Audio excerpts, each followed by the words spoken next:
राष्ट्रीय ओबीसी महासंघ के राष्ट्रीय महासचिव मुकेश कुमार नंदन की जातीय जनगणना को पत्रकारों से बातचीत करते हुए कहा कि पूरे भारत में ओबीसी की कुल 3,742 जातियां और इन जातियों को अपनी संख्या जानने का पूरा अधिकार है। सरकार बिना संख्या जाने स्वर्ण ओबीसी और SC/ST की जातियों के लिए योजना चला रही है। ऐसे में आरक्षण का सही लाभ लोगों को नहीं मिल पाएगा। उन्होंने जातिगत जनगणना की मांग की। राष्ट्रीय ओबीसी महासंघ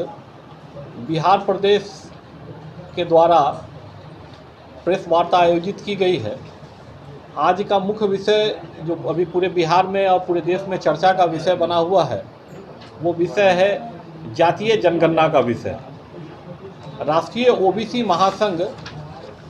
जातीय जनगणना के विषय पर केंद्र और राज्य सरकार से पहले भी मांग करती आई है और हम लोग जातीय जनगणना के विषय पर केंद्र और राज्य सरकार के साथ हैं और जातीय जनगणना का विषय होना चाहिए। 1931 की जनगणना के बाद पूरे भारत में जातीय जनगणना दोबारा न हुई न प्रकाशित हुई। 1931 में अगर ओबीसी की बात की जाए तो लगभग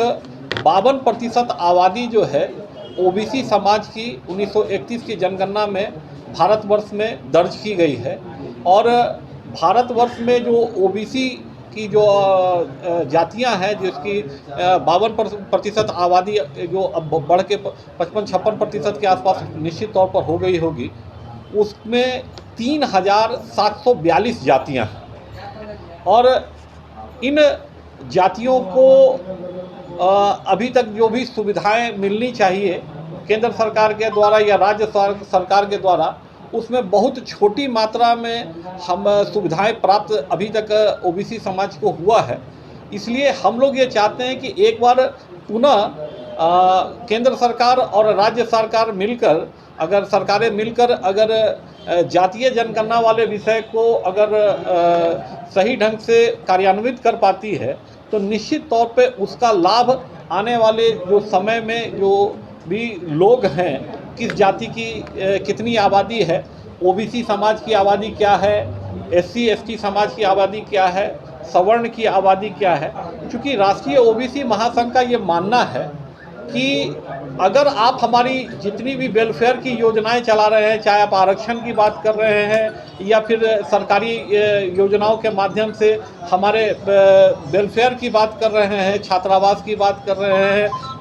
या छात्रवृत्ति की बात कर रहे हैं, नौकरियों में प्रमोशन की बात कर रहे हैं या जो अन्य सुविधाओं की जो बात हो रही है, उसमें अगर आप हमारी संख्या नहीं जानेंगे तो आप हमारा वेलफेयर का स्कीम कैसे बना सकते हैं। हमारे स्वास्थ्य संबंधी जो सुविधाएं हमको मिलनी चाहिए, हमारे किसानों को जो सुविधाएं मिलनी चाहिए, जो पेंशन की योजनाएं जो है जो केंद्र सरकार द्वारा राज्य सरकार द्वारा, वो सही लोगों तक कैसे पहुंचे। जितने भी जो वेलफेयर की जो योजनाएं हैं, अगर आप हमारी संख्या को नहीं जानेंगे। लेटेस्ट खबरों के लिए देखते रहिए MUZ न्यूज और ताज़ा अपडेट पाने के लिए चैनल सब्सक्राइब करना ना भूलें।